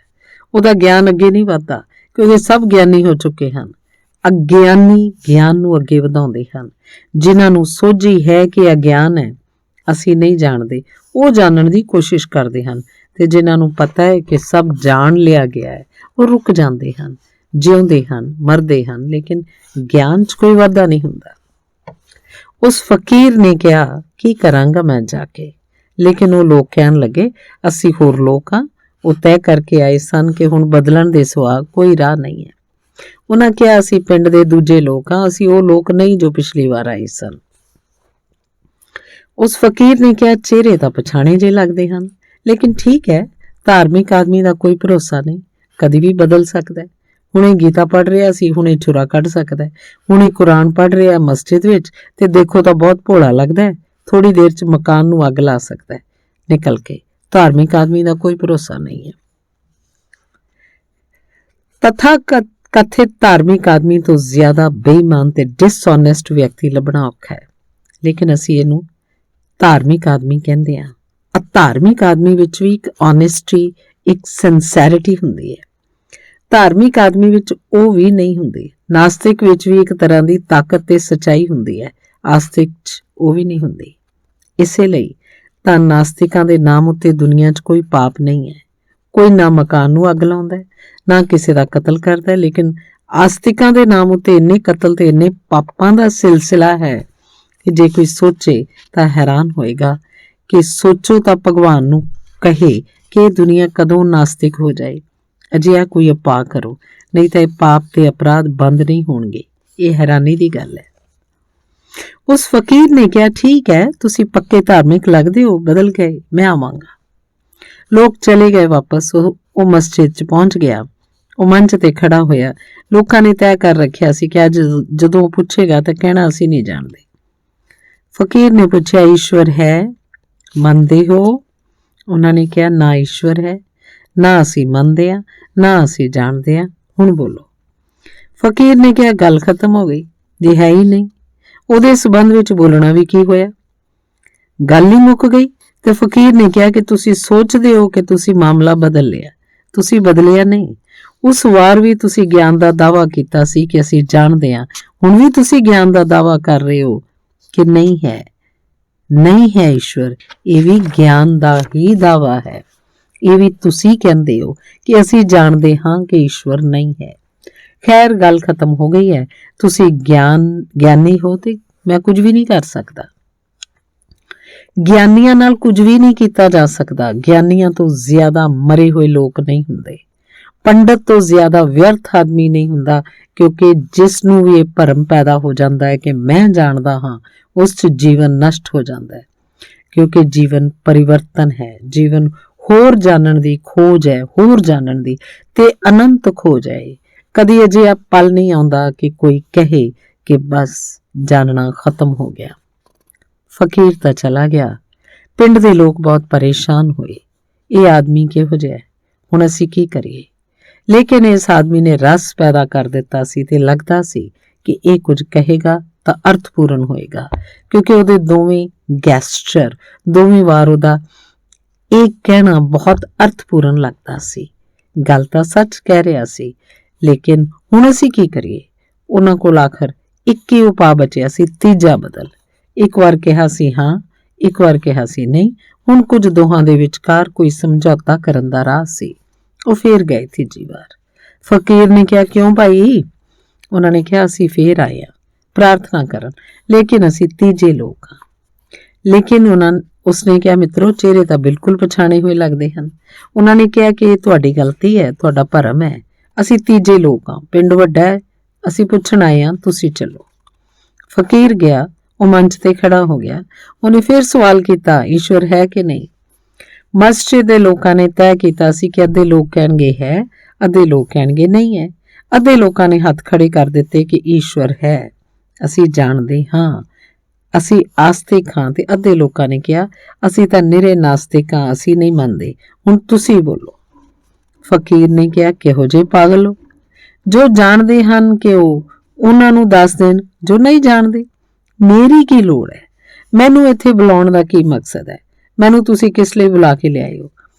ਇਸ ਮਸਜਿਦ ਵਿੱਚ ਦੋਹਾਂ ਤਰ੍ਹਾਂ ਦੇ ਲੋਕ ਮੌਜੂਦ ਹਨ, ਜੋ ਜਾਣਦੇ ਹਨ ਉਹ, ਜੋ ਨਹੀਂ ਜਾਣਦੇ ਹਨ ਉਹ, ਤੇ ਤੁਸੀਂ ਆਪਸ 'ਚ ਨਿਪਟਾਰਾ ਕਰ ਲਓ। ਉਹ ਫਕੀਰ ਉਤਰ ਕੇ ਚਲਾ ਗਿਆ। ਪਿੰਡ ਦੇ ਲੋਕ ਚੌਥੀ ਵਾਰ ਨਾ ਗਏ, ਕਿਉਂਕਿ ਚੌਥਾ ਉਹਨਾਂ ਨੂੰ ਕੋਈ ਜਵਾਬ ਹੀ ਨਾ ਸੁਝਿਆ। ਫਿਰ ਉਹ ਫਕੀਰ ਕਈ ਮਹੀਨੇ ਉੱਥੇ ਰੁਕਿਆ ਰਿਹਾ, ਉਸ ਪਿੰਡ ਵਿੱਚ, ਤੇ ਰਾਹ ਦੇਖਦਾ ਰਿਹਾ ਕਿ ਸ਼ਾਇਦ ਉਹ ਆਉਣ। ਕਈ ਵਾਰ ਉਸਨੇ ਲੋਕਾਂ ਨੂੰ ਕਿਹਾ ਕਿ ਹੁਣ ਨਹੀਂ ਆਉਂਦੇ। ਕਈ ਵਾਰ ਲੋਕਾਂ ਨੂੰ ਖਬਰ ਭੇਜੀ, ਹੁਣ ਨਹੀਂ ਆਉਂਦੇ। ਲੇਕਿਨ ਲੋਕਾਂ ਨੇ ਕਿਹਾ, ਅਸੀਂ ਕੀ ਆਈਏ, ਅਸੀਂ ਕਿਵੇਂ ਆਈਏ? ਚੌਥਾ ਉੱਤਰ ਨਹੀਂ ਮਿਲਦਾ। ਤੁਸੀਂ ਫਿਰ ਉਹ ਪੁੱਛੋਗੇ, ਅਸੀਂ ਥੱਕ ਗਏ, ਚੌਥਾ ਉੱਤਰ ਨਹੀਂ ਹੈ। ਫਿਰ ਪਿੰਡ ਤੋਂ ਜਿਸ ਦਿਨ ਫਕੀਰ ਵਿਦਾ ਹੋਇਆ, ਪਿੰਡ ਦੇ ਲੋਕ ਉਹਨੂੰ ਵਿਦਾਈ ਦੇਣ ਆਏ ਤੇ ਉਸ ਤੋਂ ਪੁੱਛਣ ਲੱਗੇ ਕਿ ਚੌਥਾ ਉੱਤਰ ਵੀ ਹੋ ਸਕਦਾ ਹੈ, ਕਿਉਂਕਿ ਤੁਸੀਂ ਬਾਰ-ਬਾਰ ਪੁੱਛਿਆ ਕਿ ਅਸੀਂ ਆਈਏ, ਅਸੀਂ ਫਿਰ ਤੋਂ ਆਈਏ। ਫਕੀਰ ਨੇ ਕਿਹਾ, ਹੋ ਸਕਦਾ ਹੈ, ਤੇ ਜੇ ਤੁਸੀਂ ਚੌਥਾ ਉੱਤਰ ਦਿੱਤਾ ਹੁੰਦਾ ਤਾਂ ਮੈਂ ਜ਼ਰੂਰ ਬੋਲਦਾ। ਫਿਰ ਪਿੰਡ ਦੇ ਲੋਕ ਕਹਿਣ ਲੱਗੇ, ਤਾਂ ਦੱਸੋ ਨਾ, ਉਹ ਚੌਥਾ ਉੱਤਰ ਕੀ ਹੈ? ਲੇਕਿਨ ਉਹਨੇ ਕਿਹਾ, ਮੇਰਾ ਦੱਸਿਆ ਹੋਇਆ ਉੱਤਰ ਤੁਹਾਡਾ ਉੱਤਰ ਨਹੀਂ ਹੋ ਸਕਦਾ। ਮੈਂ ਜਾਂਦੇ ਵੇਲੇ ਤੁਹਾਨੂੰ ਦੱਸਦਾ ਜਾਣਾ, ਲੇਕਿਨ ਧਿਆਨ ਰੱਖਣਾ ਕਿ ਮੇਰਾ ਉੱਤਰ ਤੁਹਾਡਾ ਉੱਤਰ ਨਹੀਂ ਹੋ ਸਕਦਾ। ਆਪਣਾ ਉੱਤਰ ਹੀ ਆਪਣਾ ਹੁੰਦਾ ਹੈ। ਫਿਰ ਵੀ ਉਹਨਾਂ ਨੇ ਕਿਹਾ, ਦੱਸ ਦਿਓ। ਤਾਂ ਉਸ ਫਕੀਰ ਨੇ ਕਿਹਾ, ਮੈਂ ਪੁੱਛਦਾ ਤਾਂ ਤੁਸੀਂ ਚੁੱਪ ਕਰ ਜਾਂਦੇ ਤੇ ਕੋਈ ਉੱਤਰ ਨਾ ਦਿੰਦੇ, ਤਾਂ ਮੇਰੇ ਲਈ ਬੋਲਣਾ ਜ਼ਰੂਰੀ ਹੋ ਜਾਂਦਾ, ਕਿਉਂਕਿ ਤਦ ਤੁਸੀਂ ਕਹਿੰਦੇ ਕਿ ਅਸੀਂ ਕੁਝ ਵੀ ਨਹੀਂ ਜਾਣਦੇ। ਨਾ ਹਾਂ ਨਾ ਨਾ, ਸਾਨੂੰ ਬਿਲਕੁਲ ਪਤਾ ਨਹੀਂ। ਅਸੀਂ ਉਸ ਸੰਬੰਧ ਵਿੱਚ ਕੁਝ ਵੀ ਨਹੀਂ ਕਹਿ ਸਕਦੇ। ਅਸੀਂ ਧਾਰਨਾ ਵੀ ਨਹੀਂ ਕਰ ਸਕਦੇ ਕਿ ਈਸ਼ਵਰ ਯਾਨੀ ਦੀ। ਜੇ ਤੁਸੀਂ ਚੁੱਪ ਰਹਿ ਗਏ ਹੁੰਦੇ, ਮੌਨ ਰਹਿ ਗਏ ਹੁੰਦੇ, ਤਾਂ ਮੈਨੂੰ ਬੋਲਣਾ ਪੈਂਦਾ। ਲੇਕਿਨ ਤੁਹਾਡੇ ਬੋਲਣ ਨੇ ਦੱਸਿਆ ਕਿ ਭਰਮ ਵਿੱਚ ਹੋ, ਤੇ ਜਿਹੜੇ ਜਾਣਨ ਦੇ ਭਰਮ ਵਿੱਚ ਹੈ, ਉਹਨੂੰ ਗਿਆਨ ਕਦੀ ਵੀ ਹਾਸਲ ਨਹੀਂ ਹੋ ਸਕਦਾ। ਅਗਿਆਨੀ ਜਾਣ ਸਕਦਾ ਹੈ, ਪੰਡਤ ਕਦੇ ਨਹੀਂ ਜਾਣ ਸਕਦਾ, ਕਿਉਂਕਿ ਅਗਿਆਨੀ ਨੂੰ ਇੱਕ ਹਿਊਮਿਲਿਟੀ, ਅਗਿਆਨੀ ਨੂੰ ਇੱਕ ਵਿਨਮਰਤਾ ਹੈ ਕਿ ਮੈਂ ਨਹੀਂ ਜਾਣਦਾ। ਅਗਿਆਨੀ ਦੇ ਦੁਆਰ ਖੁੱਲੇ ਹਨ, ਲੇਕਿਨ ਗਿਆਨੀ ਦੇ ਦੁਆਰ ਬੰਦ ਹਨ। ਜੋ ਜਾਣ ਲੈਂਦਾ ਹੈ, ਉਹ ਦੁਆਰ ਉੱਤੇ ਤਾਲਾ ਲਾ ਕੇ ਅੰਦਰ ਬੈਠ ਜਾਂਦਾ ਹੈ। ਇਸ ਲਈ ਮੈਂ ਕਹਿੰਦਾ, ਵਿਸ਼ਵਾਸ ਝੂਠਾ ਗਿਆਨ ਪੈਦਾ ਕਰਦਾ ਹੈ। ਗਿਆਨ ਨਹੀਂ, ਸੂਡੋ ਨੌਲੇਜ ਹੈ, ਮਿੱਥਿਆ ਗਿਆਨ ਹੈ, ਤੇ ਮਿੱਥਿਆ ਗਿਆਨ ਖਤਰਨਾਕ ਹੈ। ਵਿਚਾਰ ਕਰੋ ਤੇ ਮਿੱਥਿਆ ਗਿਆਨ ਨੂੰ ਨਸ਼ਟ ਕਰ ਦਿਓ। ਵਿਚਾਰ ਨਾਲ ਗਿਆਨ ਨਹੀਂ ਮਿਲ ਜਾਏਗਾ, ਮਿੱਥਿਆ ਗਿਆਨ ਨਸ਼ਟ ਹੋਏਗਾ। ਜਿਵੇਂ ਪੈਰ 'ਚ ਇੱਕ ਕੰਡਾ ਚੁਭਿਆ ਹੋਵੇ ਤੇ ਅਸੀਂ ਦੂਜੇ ਕੰਡੇ ਨਾਲ ਉਸ ਕੰਡੇ ਨੂੰ ਕੱਢ ਕੇ ਸੁੱਟ ਦਿੰਦੇ ਹਾਂ, ਲੇਕਿਨ ਦੂਜੇ ਕੰਡੇ ਨੂੰ ਜ਼ਖਮ 'ਚ ਨਹੀਂ ਰੱਖ ਸਕਦੇ, ਦੂਜਾ ਕੰਡਾ ਵੀ ਸੁੱਟ ਦਿੰਦੇ ਹਾਂ। ਵਿਸ਼ਵਾਸ ਦੇ ਕੰਡੇ ਨੂੰ ਕੱਢ ਸੁੱਟੋ ਵਿਚਾਰ ਦੀ ਪ੍ਰਕਿਰਿਆ ਵਿੱਚੋਂ, ਫਿਰ ਵਿਚਾਰ ਦੀ ਪ੍ਰਕਿਰਿਆ ਵੀ ਵਿਅਰਥ ਹੋ ਜਾਂਦੀ ਹੈ। ਦੋਵੇਂ ਕੰਡੇ ਸੁੱਟ ਦਿੱਤੇ ਜਾਂਦੇ ਹਨ। ਫਿਰ ਕੀ ਰਹਿ ਜਾਂਦਾ? ਫਿਰ ਜੋ ਰਹਿ ਜਾਂਦਾ ਉਹਦਾ ਨਾਂ ਹੈ ਚੇਤਨਾ, ਉਸੇ ਦਾ ਨਾਂ ਹੈ ਕੌਨਸ਼ੀਅਸਨੈਸ, ਉਸੇ ਦਾ ਨਾਂ ਹੈ ਵਿਵੇਕ, ਉਸੇ ਦਾ ਨਾਂ ਹੈ ਬੁੱਧੀ। ਉਸ ਬੁੱਧੀ ਨੂੰ ਸੱਚ ਦਾ ਅਨੁਭਵ ਹੁੰਦਾ ਹੈ। ਸੱਚ ਦਾ ਅਨੁਭਵ ਕ੍ਰਾਂਤੀਕਾਰੀ ਹੈ। ਚਾਹੇ ਸਮਾਜ ਦਾ ਸਵਾਲ ਹੋਵੇ, ਚਾਹੇ ਵਿਅਕਤੀ ਦਾ, ਸੱਚ ਦੇ ਅਨੁਭਵ ਬਿਨਾਂ ਕੋਈ ਕ੍ਰਾਂਤੀ ਨਹੀਂ ਹੈ। ਤੇ ਇਸੇ ਲਈ ਮੈਂ ਕਹਿੰਦਾ, ਹੁਣ ਤੱਕ ਦੁਨੀਆ 'ਚ ਕੋਈ ਕ੍ਰਾਂਤੀ ਨਹੀਂ ਹੋਈ ਹੈ। ਸਿਰਫ ਕ੍ਰਾਂਤੀ ਦੇ ਨਾਂ ਉੱਤੇ ਸੂਡੋ ਰੈਵੋਲੂਸ਼ਨਸ ਹੁੰਦੇ ਹਨ, ਮਿੱਥਿਆ ਕ੍ਰਾਂਤੀਆਂ ਹੋਈਆਂ ਹਨ। ਵੱਡੀ ਤੋਂ ਵੱਡੀ ਕ੍ਰਾਂਤੀ ਵੀ ਦੁਨੀਆ ਦੀ ਕ੍ਰਾਂਤੀ ਨਹੀਂ ਸੀ। ਰੂਸ ਵਿੱਚ ਜੋ ਕ੍ਰਾਂਤੀ ਹੋਈ ਉਹ, ਚੀਨ 'ਚ ਜੋ ਕ੍ਰਾਂਤੀ ਹੋ ਰਹੀ ਉਹ, ਜਾਂ ਫਰਾਂਸ 'ਚ ਜੋ ਕ੍ਰਾਂਤੀ ਹੋਈ, ਇਹ ਕੋਈ ਵੀ ਕ੍ਰਾਂਤੀਆਂ ਨਹੀਂ ਹਨ। ਸਭ ਸੂਡੋ ਰੈਵੋਲੂਸ਼ਨਸ ਹਨ, ਸਭ ਮਿੱਥਿਆ ਕ੍ਰਾਂਤੀਆਂ ਹਨ। ਕਿਉਂ ਇਹਨਾਂ ਨੂੰ ਮਿੱਥਿਆ ਕ੍ਰਾਂਤੀ ਕਹਿੰਦਾ? ਕਿਉਂਕਿ ਇਹ ਕ੍ਰਾਂਤੀਆਂ ਜ਼ਿੰਦਗੀ ਨੂੰ ਬਦਲਦੀਆਂ ਨਹੀਂ, ਸਿਰਫ ਜ਼ਿੰਦਗੀ ਦੇ ਭਾਰ ਨੂੰ ਇੱਕ ਮੋਢੇ ਤੋਂ ਦੂਜੇ ਮੋਢੇ ਤੇ ਕਰ ਦਿੰਦੀਆਂ ਹਨ। ਬਿਮਾਰੀ ਦੇ ਨਵੇਂ ਨਾਂ ਸ਼ੁਰੂ ਹੋ ਜਾਂਦੇ ਹਨ। ਰੂਸ ਵਿੱਚ ਗਰੀਬ ਮਿਟ ਗਿਆ, ਅਮੀਰ ਮਿਟ ਗਿਆ। ਗਰੀਬ ਤੇ ਅਮੀਰ ਦੀ ਥਾਂ ਦੋ ਨਵੇਂ ਵਰਗ ਆ ਗਏ, ਜਨਤਾ ਦਾ ਤੇ ਸੱਤਾ ਦੇ ਮਾਲਕਾਂ ਦਾ। ਤੇ ਉਹ ਵਰਗ ਦੋ ਉਵੇਂ ਹਨ। ਕੱਲ ਜੋ ਆਦਮੀ ਮਾਲਕ ਦੀ ਹੈਸੀਅਤ ਨਾਲ ਫੈਕਟਰੀ ਚਲਾਉਂਦਾ ਸੀ, ਹੁਣ ਉਹ ਮੈਨੇਜਰ ਦੀ ਹੈਸੀਅਤ ਨਾਲ ਫੈਕਟਰੀ ਚਲਾਉਂਦਾ ਹੈ। ਤਾਕਤ ਉਸਦੀ ਉਨੀ ਦੀ ਉਨੀ ਹੈ। ਕੋਈ ਕ੍ਰਾਂਤੀ ਨਹੀਂ ਹੋਈ, ਸਿਰਫ ਵਰਗਾਂ ਨੇ ਰੂਪਾਂਤਰਣ ਕਰ ਲਿਆ। ਸਿਰਫ ਵਰਗ ਬਦਲ ਗਏ, ਨਾਮ ਬਦਲ ਗਏ, ਦੂਜੇ ਵਰਗ ਉਹਨਾਂ ਦੀ ਥਾਂ ਸਥਾਪਿਤ ਹੋ ਗਏ। ਕਿਉਂਕਿ ਜੋ ਕ੍ਰਾਂਤੀ ਹੋਈ, ਉਹ ਕ੍ਰਾਂਤੀ ਕਿਸੇ ਸੱਚ ਦੇ ਸਾਖਸ਼ਾਤ ਵਿੱਚੋਂ ਨਹੀਂ ਨਿਕਲੀ। ਉਹ ਕ੍ਰਾਂਤੀ ਸਿਰਫ ਵਿਸ਼ਵਾਸਾਂ ਦੇ ਆਧਾਰ ਤੇ ਨਿਕਲੀ। ਪੁਰਾਣੇ ਵਿਸ਼ਵਾਸ ਬਦਲ ਗਏ, ਨਵੇਂ ਵਿਸ਼ਵਾਸ ਫੜ ਲਏ ਗਏ, ਲੇਕਿਨ ਫਿਰ ਵਿਸ਼ਵਾਸ ਫੜ ਲਿਆ ਗਿਆ ਤੇ ਫਿਰ ਜੋ ਕ੍ਰਾਂਤੀ ਹੋਈ ਉਹ ਫਿਰ ਪੁਰਾਣੇ ਢਾਂਚੇ ਨੂੰ ਨਵੀਆਂ ਸ਼ਕਲਾਂ ਵਿੱਚ, ਨਵੇਂ ਨਾਵਾਂ ਵਿੱਚ ਸਥਾਪਿਤ ਕਰ ਗਈ। ਅਸੀਂ ਨਾਮ ਬਦਲ ਲੈਣ ਨੂੰ ਹੀ ਕ੍ਰਾਂਤੀ ਸਮਝਦੇ ਹਾਂ। ਨਾਮ ਬਦਲ ਜਾਂਦੇ ਹਨ ਤੇ ਅਸੀਂ ਸਮਝਦੇ ਹਾਂ ਸਭ ਕੁਝ ਬਦਲ ਗਿਆ। ਅਛੂਤ ਨੂੰ ਕਹਿਣ ਲੱਗਦੇ ਹਾਂ ਹਰੀਜਨ ਤੇ ਸਮਝਦੇ ਹਾਂ ਸਭ ਕੁਝ ਬਦਲ ਗਿਆ। ਅਛੂਤ ਬਹੁਤ ਬਿਹਤਰ ਸੀ ਕਿਉਂਕਿ ਉਸ ਸ਼ਬਦ ਵਿੱਚ ਇੱਕ ਚੋਟ ਸੀ ਤੇ ਉਹ ਚੋਟ ਕਦੀ ਕ੍ਰਾਂਤੀ ਕਰਵਾ ਸਕਦੀ ਸੀ। ਹਰੀਜਨ ਸ਼ਬਦ ਖਤਰਨਾਕ ਹੈ, ਉਸ ਵਿੱਚ ਚੋਟ ਨਹੀਂ ਹੈ, ਉਹ ਬੜਾ ਮਧੁਰ ਤੇ ਮਿੱਠਾ ਹੈ ਤੇ ਮਿੱਠੇ ਸ਼ਬਦਾਂ ਦੇ ਖਿਲਾਫ ਕ੍ਰਾਂਤੀ ਨਹੀਂ ਹੁੰਦੀ। ਹੁਣ ਹਰੀਜਨ ਨੂੰ ਗੌਰਵ ਮਹਿਸੂਸ ਹੁੰਦਾ ਹੈ ਇਹ ਕਹਿਣ ਵਿੱਚ ਕਿ ਅਸੀਂ ਹਰੀਜਨ ਹਾਂ। ਅਛੂਤ ਕਹਿਣ 'ਚ ਉਹਨੂੰ ਗੌਰਵ ਨਹੀਂ ਸੀ ਲੱਗਦਾ। ਅਛੂਤ ਕਹਿਣ 'ਚ ਚੋਟ ਲੱਗਦੀ ਸੀ, ਚੋਟ ਨਾਲ ਕ੍ਰਾਂਤੀ ਆ ਸਕਦੀ ਸੀ। ਹਰੀਜਨ ਕਹਿਣ 'ਚ ਉਹ ਆਕੜ ਕੇ ਰਹਿੰਦਾ ਕਿ ਅਸੀਂ ਹਰੀਜਨ ਹਾਂ ਤੇ ਅਜਿਹਾ ਲੱਗਦਾ ਕਿ ਬਾਕੀ ਕੋਈ ਹਰੀਜਨ ਨਹੀਂ ਹੈ, ਬਾਕੀ ਲੋਕ ਭਗਵਾਨ ਦੇ ਲੋਕ ਨਹੀਂ ਹਨ, ਇਹ ਆਦਮੀ ਭਗਵਾਨ ਦਾ ਆਦਮੀ ਹੈ। ਸ਼ਬਦ ਖਤਰਨਾਕ ਸਿੱਧ ਹੁੰਦੇ ਹਨ। 1952 ਦੇ ਨੇੜੇ ਹਿਮਾਲਿਆ ਦੀ ਤਰਾਈ 'ਚ ਨੀਲ ਗਾਂ ਹੁੰਦੀ ਹੈ ਤਾਂ ਨੀਲ ਗਾਂ ਨੂੰ ਬਹੁਤ ਭੜਥੂ ਪਾਇਆ ਖੇਤਾਂ ਵਿੱਚ। ਉਹਨਾਂ ਦੀ ਗਿਣਤੀ ਬਹੁਤ ਵੱਧ ਗਈ ਸੀ, ਲੇਕਿਨ ਨੀਲ ਗਾਂ ਵਿੱਚ ਗਾਂ ਸ਼ਬਦ ਜੁੜਿਆ ਹੋਇਆ ਤਾਂ ਉਸ ਗਾਂ ਨੂੰ ਗੋਲੀ ਨਹੀਂ ਮਾਰੀ ਜਾ ਸਕਦੀ ਕਿਉਂਕਿ ਗਾਂ ਨੂੰ ਗੋਲੀ ਮਾਰਨਾ ਇਹ ਹਿੰਦੂ ਨੂੰ ਚੁਭਦਾ ਹੈ। ਉਸ ਵਿੱਚ ਇੱਕਦਮ ਅੱਗ ਲੱਗ ਜਾਏਗੀ ਤੇ ਫਿਰ ਕੀ ਕੀਤਾ ਜਾਏ? ਤਾਂ ਪਾਰਲੀਮੈਂਟ 'ਚ ਇੱਕ ਹੁਸ਼ਿਆਰ ਆਦਮੀ ਨੇ ਸੁਝਾਅ ਦਿੱਤਾ ਕਿ ਪਹਿਲਾਂ ਨੀਲ ਗਾਂ ਦਾ ਨਾਂ ਨੀਲ ਘੋੜਾ ਰੱਖੋ, ਫਿਰ ਗੋਲੀ ਮਾਰਾਂਗੇ। ਤੇ ਇਹ ਸੁਝਾਅ ਮਨਜ਼ੂਰ ਹੋ ਗਿਆ। ਨੀਲ ਗਾਂ ਨੀਲ ਘੋੜਾ ਹੋ ਗਈ ਤੇ ਫਿਰ ਗੋਲੀਆਂ ਮਾਰੀਆਂ ਗਈਆਂ। ਕਿਸੇ ਨੇ ਕੁਝ ਵੀ ਨਹੀਂ ਕਿਹਾ। ਉਸ ਜਾਨਵਰ ਨੂੰ ਪਤਾ ਵੀ ਨਹੀਂ ਹੋਣਾ ਕਿ ਹੁਣ ਅਸੀਂ ਨੀਲ ਗਾਂ ਨਹੀਂ ਰਹੇ, ਨੀਲ ਘੋੜਾ ਹੋ ਗਏ ਹਾਂ। ਲੇਕਿਨ ਆਦਮੀ ਦੀ ਬੇਈਮਾਨੀ, ਆਦਮੀ ਦੀ ਡਿਸਓਨੈਸਟੀ ਹੱਦ ਦੀ ਹੈ। ਫਿਰ ਕਿਸੇ ਨੇ ਵੀ ਗੱਲ ਹੀ ਨਹੀਂ ਕੀਤੀ ਕਿ ਨੀਲ ਘੋੜੇ ਨੂੰ ਮਾਰਨ ਵਿੱਚ ਕੀ ਹਰਜ਼ ਹੈ। ਮਰਨ ਦਿਓ, ਘੋੜਿਆਂ ਤੋਂ ਕੀ ਲੈਣਾ ਦੇਣਾ। ਹਿੰਦੂਆਂ ਦੀ ਤਾਂ ਗਾਂ ਮਾਤਾ ਹੈ, ਬਸ ਉਸੇ ਨੂੰ ਬਚਾਉਣਾ, ਹੋਰ ਕਿਸੇ ਨਾਲ ਕੋਈ ਮਤਲਬ ਨਹੀਂ ਹੈ। ਜੇ ਗਾਂ ਦਾ ਵੀ ਨਾਮ ਬਦਲ ਦਿਓ ਉਹਨੂੰ ਵੀ ਗੋਲੀ ਮਾਰੀ ਜਾ ਸਕਦੀ ਹੈ ਕਿਉਂਕਿ ਸਾਡੀ ਕਿਤਾਬ 'ਚ ਤਾਂ ਲਿਖਿਆ ਹੈ ਗਾਂ ਮਾਤਾ ਹੈ। ਜੇ ਗਾਂ ਦਾ ਨਾਮ ਬਦਲ ਦਿੱਤਾ ਤਾਂ ਫਿਰ ਕੋਈ ਔਖ ਨਹੀਂ।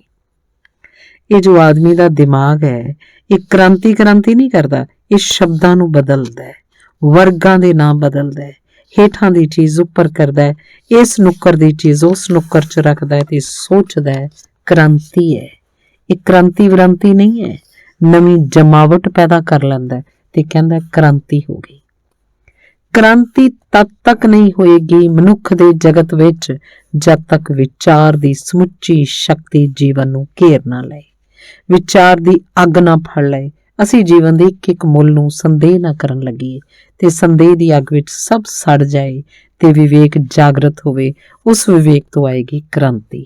ਤੇ ਲੋਕ ਪੁੱਛਦੇ ਹਨ ਕਿ ਉਹ ਕ੍ਰਾਂਤੀ ਕਿਵੇਂ ਲਿਆਉਣਗੇ। ਕ੍ਰਾਂਤੀ ਲਿਆਉਣੀ ਨਹੀਂ ਪੈਂਦੀ, ਵਿਵੇਕ ਅੱਗੇ ਤਾਂ ਕ੍ਰਾਂਤੀ ਆਉਂਦੀ ਹੈ।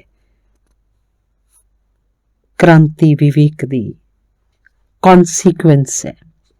ਜਿਵੇਂ ਕਿ ਇੱਕ ਘਰ 'ਚ ਅੰਨੇ ਆਦਮੀ ਰਹਿੰਦੇ ਹੋਣ, ਅੰਨਾ ਆਦਮੀ ਪੁੱਛਦਾ ਹੈ ਕਿ ਦਰਵਾਜ਼ਾ ਕਿੱਥੇ ਹੈ, ਲੇਕਿਨ ਅੱਖ ਵਾਲੇ ਆਦਮੀ ਰਹਿੰਦੇ ਹੋਣ ਤਾਂ ਕੋਈ ਨਹੀਂ ਪੁੱਛਦਾ ਕਿ ਦਰਵਾਜ਼ਾ ਕਿੱਥੇ ਹੈ। ਜਦੋਂ ਲੰਘਣਾ ਹੁੰਦਾ ਲੰਘ ਜਾਂਦਾ, ਉਹਨੂੰ ਖੁਦ ਵੀ ਪਤਾ ਨਹੀਂ ਲੱਗਦਾ ਆਪਣੇ ਆਪ ਨੂੰ ਕਿ ਮੈਂ ਦਰਵਾਜ਼ੇ ਵਿੱਚੋਂ ਲੰਘ ਰਿਹਾ। ਉਹਨੂੰ ਇਹ ਵੀ ਪਤਾ ਨਹੀਂ ਲੱਗਦਾ ਕਿ ਮੈਂ ਦਰਵਾਜ਼ਾ ਭਾਲਾਂ।